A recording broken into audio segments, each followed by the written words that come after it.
Good morning. Chapter 7 of Because of Winn-Dixie. You might hear a kitty cat meowing in the background, but that's okay. I'm going to keep going. Chapter 7. Back when Florida was wild, when it consisted of nothing but palmetto trees and mosquitoes so big they could fly away with you, Miss Franny Block started in. And I was a little girl, no bigger than you. My father, Herman W. Block, told me that I could have anything I wanted for my birthday, anything at all. Miss Franny looked around the library. She leaned in close to me. I don't want to appear prideful, she said, but my daddy was a very rich man, and she nodded and leaned back and said, and I was a little girl who loved to read. So I told him, I said, Daddy, I would most certainly love to have a library for my birthday. A small little library would be wonderful.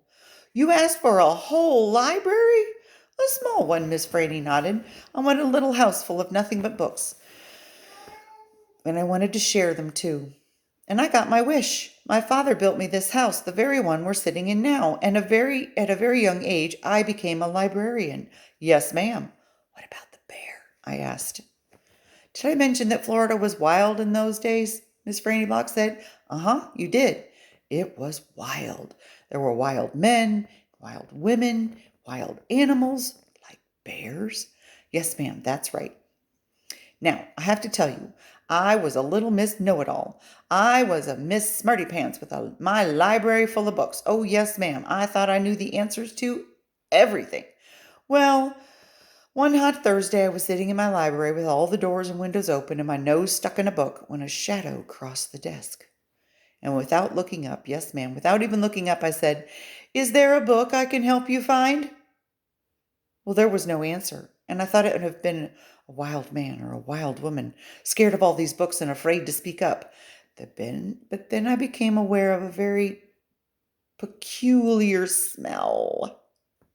A very strong smell. I raised my eyes slowly, and standing right in front of me was a bear. A very large bear. Yes, ma'am. How big? Oh, well, Miss Franny said perhaps 3 times the size of your dog. Then what happened? I asked. Well, said Miss Franny, I looked at him, and he looked at me, and he put his big nose up in the air and sniffed, as if he was trying to decide if a little Miss Know-It-All librarian was what he was in the mood to eat. And I sat there, and then I thought, well, if this bear intends to eat me, I'm not going to let it happen without a fight. No, ma'am. Very slowly and very carefully, I raised up the book I was reading. What book was that? I asked. Why, it was War and Peace, a very large book. I raised it up slowly, and then I aimed it carefully, and I threw it right at that bear, and I screamed, Be gone! And you know what? No, ma'am, I said. He went. But this is what I will never forget. He took the book with him. Nuh-uh, I said. Yes, ma'am, said Miss Franny. He snatched it up and ran. Did he come back? I asked.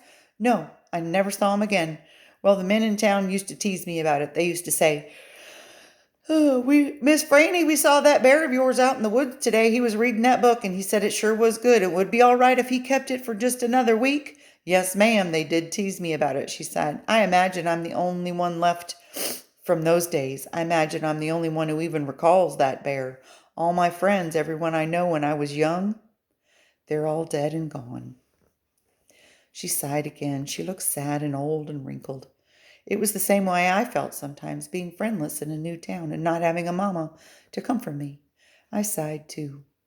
Winn-Dixie raised his head off his paws, looked back and forth between Miss Franny and me. He sat up and he showed Miss Franny his teeth. Well, look at that, she said. The dog is smiling at me. It's a talent of his, I told her. It's a fine talent, Miss Franny said, a very fine talent. And she smiled back at Winn-Dixie. We could be friends, I said to Miss Franny. I mean, you and me and Winn-Dixie, we could all be friends.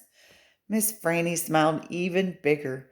Why, that would be grand, she said, just grand. And at that minute, right when the 3 of us had decided to be friends, who should come marching into the Herman W. Block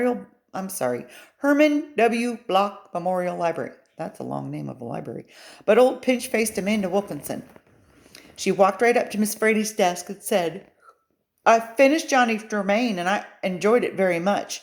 I would like something even more difficult to read because I am an advanced reader.